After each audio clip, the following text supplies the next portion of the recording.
if everyone was just following that particular part of the Bitcoin ethos, not your keys, not your cheese, and people were largely in self-custody, but they still weren't using it as a medium of exchange, where's the failure point there? Like if most people were just decentralized in self-custody, how does that prevent it from? So today nodes on the consensus mechanism and nodes, and what protects Bitcoin is mostly that, right? Yeah. Those, you have to go through a whole bunch of people who are not going to vote in their self-interest. Yeah. And they're aware of all these attacks. They're vigilant, looking forward of all these attacks, having these conversations all the time.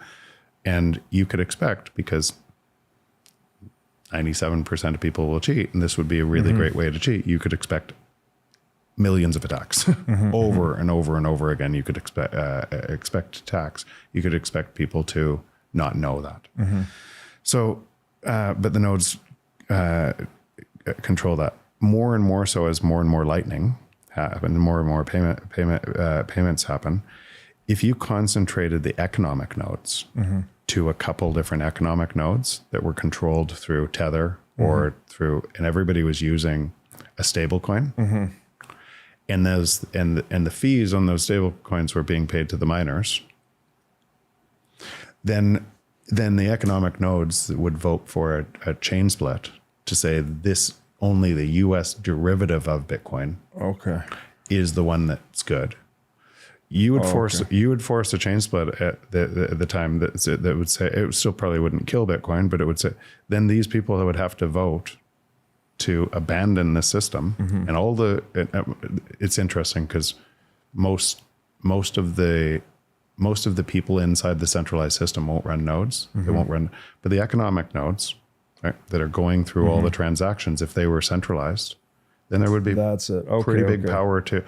So you have to decentralize that now. Got it. It has to be paid in Lightning. It has to be. So Roy at Breeze, what he's doing, it's open source. Yeah. You can plug it in.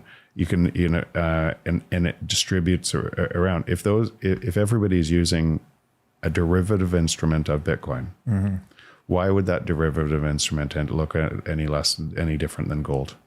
Right. You'd suppress it. You'd change it. You'd that's where, and so your actions matter. Your actions spending in Bitcoin, your actions spending in natively in Bitcoin matter a lot.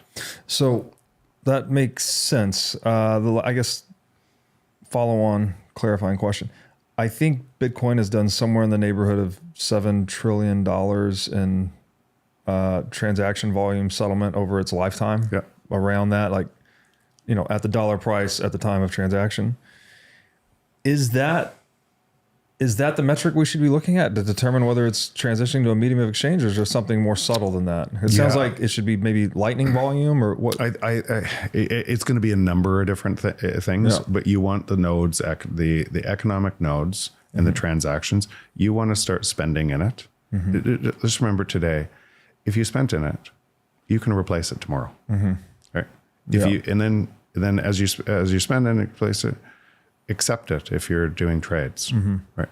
And more as more and more people do this, it's going to emerge and it's going to be unstoppable. But it is still, there's so much confusion in this space. Most people can't see an attack vector coming, and they're just thinking, and they are thinking in fiat dollars, I just want to get rich. So the vast majority of people are still pricing Bitcoin in the existing system, where it's a state change to the existing system. And it's not, when I say this, it's not I'm negative on the US or dollar or US or not negative on that. This is a state change. This is 8 billion people in service of 8 billion people, and it changes the world so radically where no control structure owns you. That seems like a pretty higher purpose thing to be building, right? Then I'm going to get rich in fiat dollars. For sure. Thanks for watching. If you enjoyed this episode, click here to find more just like it, and here to find our most recent episode. Also, make sure to like this video to help shine light on the corruption of money, and be sure to subscribe to this channel to stay connected.